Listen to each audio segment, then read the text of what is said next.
चल रहा था ऐसे ही चलता रहेगा। बट जो हमारे अंदर जैसे विकास को अंदर किया है, रवि आज़ाद को अंदर किया है, तो उनको छोड़ना ही पड़ेगा प्रशासन को। आज तो इतने किसान आकर बैठे हैं, कल को पूरा हरियाणा आके बैठेगा, पंजाब आके बैठेगा, क्योंकि हमारे यूनिटी है जो हमारे किसानों में, सभी के लिए एक बराबर है। और जो बात जैसे बब्बी जी ने माफ़ी मांग ली है, तो उनको कम से कम ये भी कहना चाहिए प्रशासन से कि जो वो पर्चे हैं वो खारिज किए जाएँ और उनको छोड़ दिया जाए। फालतू में एक दूसरे के साथ लड़ने का क्या फ़ायदा है इस चीज़ का। और सारे एमएलएस को समझना चाहिए कि अगर किसान उनसे गुस्सा हैं और उन्होंने ही उनको बनाया है, तो उनको इस वक्त उनको नहीं छेड़ना चाहिए। एक शांतिपूर्ण माहौल बना के रखना चाहिए हरियाणा में। और मैं सबसे पहले तो धन्यवाद करती हूँ गतौली गांव का, क्योंकि उन्होंने जिस दिन हमारे भाइयों को पकड़ा था, उसी दिन उन्होंने रोड जाम करके अपना गुस्सा दिखा दिया था प्रशासन को।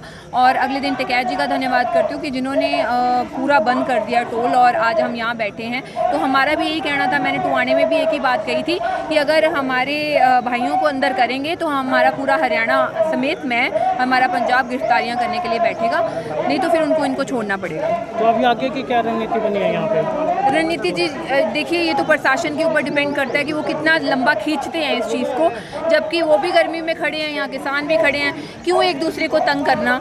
सबसे पहले बात शुरू हुई थी हमारे एमएलए से, और एमएलए जी को खुद यहाँ पर आकर प्रशासन को बोलना चाहिए कि वो पर्चे रद्द कर दें। और जब अगर वो माफ़ी मांग ही रहे हैं वीडियो बनाकर, अगर उनको इतना पछतावा है, तो पछतावा सबसे बड़ी चीज़ ये है कि थाने में यहाँ गर्मी में बैठे हैं कल रात से यहाँ पर सारे लोग, तो फिर वो चीज़ वो कर्जे जो पर्चे हैं आके एक स्टेटमेंट दें, यहाँ पर लिख के दें कि उन्होंने कुछ हमारे साथ कुछ गलत नहीं किया, उनको छोड़ा जाए, तो माफ़ी का मतलब तो तभी माना जाएगा ना।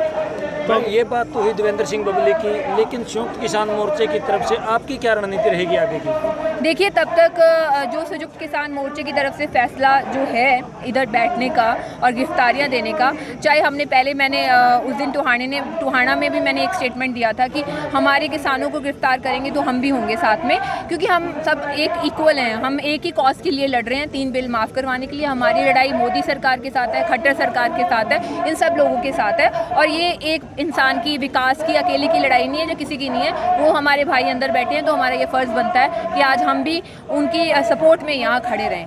जब तक उनको नहीं छोड़ते हैं, तो हम यहाँ बैठ के गिरफ्तारियाँ देने के लिए रेडी हैं। हमें भी गिरफ्तार करें और हमारे ऊपर भी सेम क्राइम डालें जो उनके ऊपर डाला है, क्योंकि वो अकेले थोड़ा ना कल्प्रिट है, हम भी कल्प्रिट हैं उनके साथ।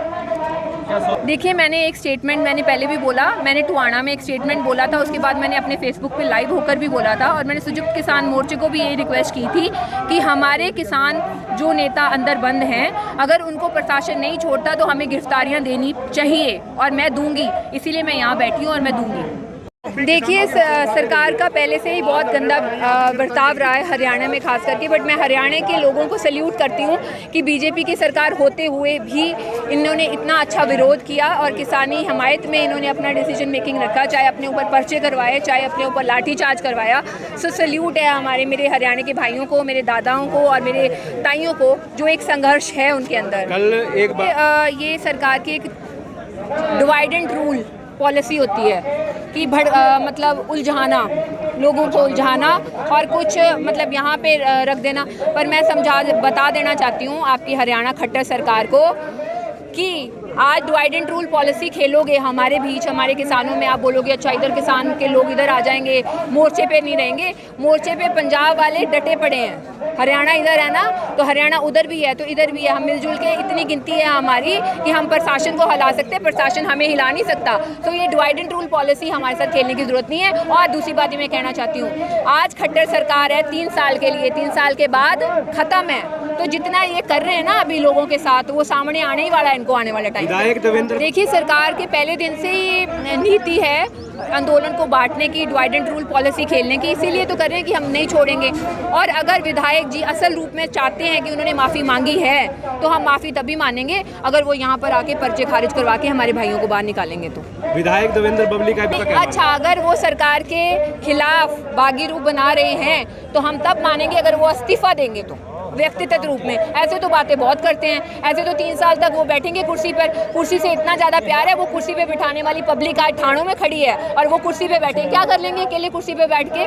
उनको अगर इतना ही प्यार है अपने किसानों के साथ और इतना ही दर्द है और प्रशासन के खिलाफ इतनी ज़्यादा है, तो इस्तीफा देकर यहाँ पर आके बैठ जाए, हम मान लेंगे उनकी मांग। अगर मैं यहाँ आई हूँ तो मैं यहीं रहूँगी और मैं कहाँ जाऊँगी? और मैं पिछले 6 महीने से टिकरी बॉर्डर पे हूँ, वहाँ पे भी बैठना है, यहाँ बैठना तो एक ही बात है ना। देखो किसान बैठे हैं वो वहीं बैठेंगे, जो हरियाणा है ना, बाकी हरियाणा भी तो है, बाकी पंजाब भी तो है ना घर पे। हमारे पास गिनती की कमी नहीं है अगर सरकार सोचे।